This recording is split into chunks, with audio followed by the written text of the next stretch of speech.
Validation. Validation का मतलब क्या होता है? to make sure that data entered is reasonable and sensible। reasonable होना चाहिए, sensible होना चाहिए, ठीक है।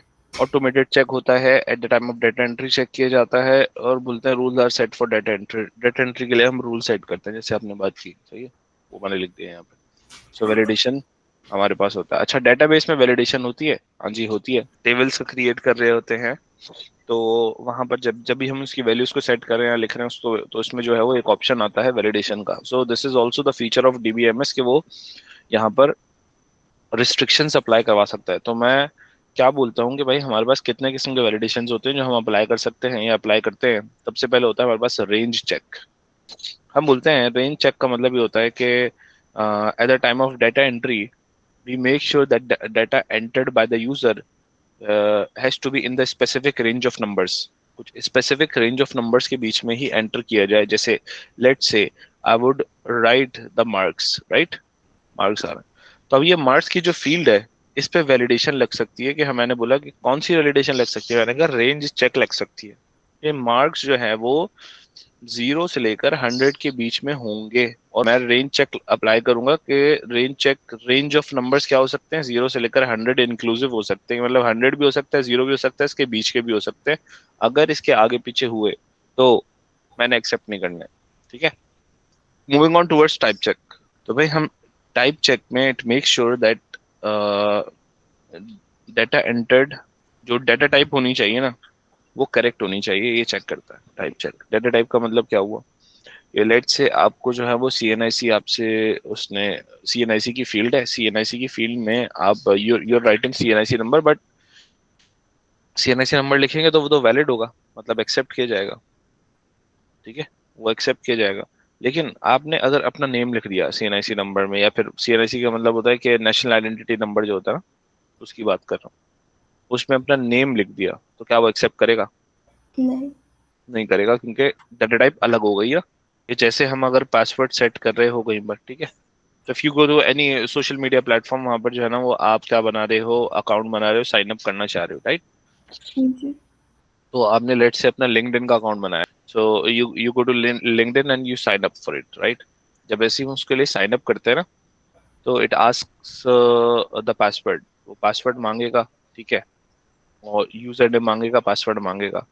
जैसे ही वो यूजर नेम मांगे, पासवर्ड मांगे, तो हम जैसे ही पासवर्ड एंटर करेंगे, दैट हैज टू बी, वो बोलता है कि स्ट्रॉन्ग पासवर्ड होना चाहिए, और कितने कैरेक्टर्स होने चाहिए? 8 कैरेक्टर्स। 8 कैरेक्टर्स होने चाहिए। Very good. तो 8 कैरेक्टर काउंट कौन कर रहा है बैठ के वहां पे? कोई बंदा बैठा हुआ है वो काउंट कर रहा है? नहीं, लेंथ चेक लगा हुआ वहां पे, तो ऑटोमेटिकली नंबर ऑफ कैरेक्टर्स को काउंट करेगा वो वहां पे कोड के जरिए चेक करेगा। अगर लेंथ ऑफ पासवर्ड जो है वो क्या हुई, ग्रेटर देन 8 कैरेक्टर्स हुई, तो बोलेगा कि भाई ठीक है, आप वो एक्सेप्ट हो जाएगा, ठीक है, आगे बढ़ जाए।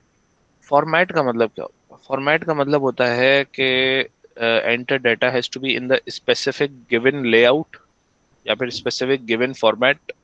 मिसाल के तौर पे if I am writing down the number, तो मैं बोलता हूँ कि मैं पाकिस्तानी नंबर जो है ना वो इस फॉर्मेट में स्टार्ट होना चाहिए, ठीक है जी, पॉजिटिव जी। 92 से। या फिर मैं बोलता हूँ कि भाई हमारे पास जो मेरा नंबर है वो इस तरह स्टार्ट नहीं हो, वो इस तरह स्टार्ट हो 0 से लेकर, या सिर्फ ये लिखा होता है ना, कभी कभार ऐसा होता है ग्रे कलर से +92, या कोड पहले हाईलाइट हुआ हुआ होता है यूं करके, उसके बाद से नंबर मांग रहा होता है फील्ड में, यस और नो, जी। है ना? तो अब वो स्पेसिफिक फॉर्मेट को मेक श्योर कर रहा होता है कि भाई ये चीज मैंने लिखी हुई है, अब इसी इसी फॉर्म में डाटा को एंटर करो। अभी आप एक काम करो, यहाँ पर आपने जो है ना वो, जैसे आप ये डबल ये है ना, इसकी जगह पर भी +92 लिखना शुरू कर दूं, तो क्या वो एक्सेप्ट करेगा? नहीं करेगा। हाँ, एरर आएगा, बोलेगा भाई इनवैलिड फॉर्मेट, या कुछ इस तरह से बोलेगा, ठीक है, इनवैलिड फॉर्मेट, है ना? तो वैलिडेशन यस। अप्लाई हुई वहां। On towards presence check. Presence का मतलब होता है कि data has to be like, there some data which like mandatory to be entered, या बोलेंगे must be entered, data must be entered. कुछ डेटा ऐसा होता है हमारे पास जो लाजमी लाजमी लाजमी तौर पर एंटर करना पड़ता है। Going on towards the last, existence check. Existence check या फिर लुकअप चेक। अच्छा भाई, भाई एग्जिस्टेंस चेक या लुकअप चेक का मतलब क्या होता है? एग्जिस्टेंस चेक या लुकअप चेक का मतलब होता है, इसको टेबल के जरिए समझाता हूँ जरा जल्दी से। यहाँ पर मैंने आईडी है मेरे पास, सही है। आईडी की जो डाटा टाइप होगी यहाँ पर वो होगी न्यूमेरिक वाली, वो मैंने एंटर कर दी। लेट्स से मैं इसमें से कोई भी डाटा एंटर नहीं हुआ हुआ, मैं ये वाला जो रिकॉर्ड है ना, इसको एंटर करने जा रहा हूँ, ठीक है जी। ऑर्डर्स के टेबल में, तो ऑर्डर्स के टेबल में यूजर ने एंटर किया 1014, ठीक है। आइटम लिखा फूड, वो भी एक्सेप्ट हो गया। डेट लिखी इस फॉर्मेट में, सही हो गई। अमाउंट लिखा, अमाउंट था उसका जो जो भी, वो लिख दिया। अब जो सी आई डी है ना, कस्टमर आईडी, वो इसने लिखी 026। तो जैसे ही 026 लिखा जाएगा, क्योंकि ये क्या है, ये फॉरेन की है, यहाँ पर एक वैलिडेशन चेक लगा हुआ होगा जिसको बोलते हैं लुकअप चेक, सही है। What is that lookup check? कि भाई इस 026 को, this 026 will be looked up in the customer table, कि भाई सीआईडी में 026 कोई वैल्यू है? वो बोलता है हाँ है, okay, this data is valid. तो जब ये वाला रिकॉर्ड एंटर हो रहा होगा, तो यहाँ पर एरर कब जनरेट नहीं होगा? जब ये जो डाटा लिखा हुआ, मतलब ये जो कस्टमर आईडी लिखी हुई है, that has to be looked up in the customer table and has to be present in this. अगर मैं यहाँ पर इसको चेंज करके क्या लिख दूं, 029 लिख दूं, तो ये क्या अभी मौजूद है कस्टमर टेबल में? नहीं मौजूद है। So that that is the invalid data, वो उसको आगे ही नहीं बढ़ने देगा, बोलेगा डाटा इज इनवैलिड, सही है। कस्टमर आईडी ना, can't found, not found, invalid customer ID.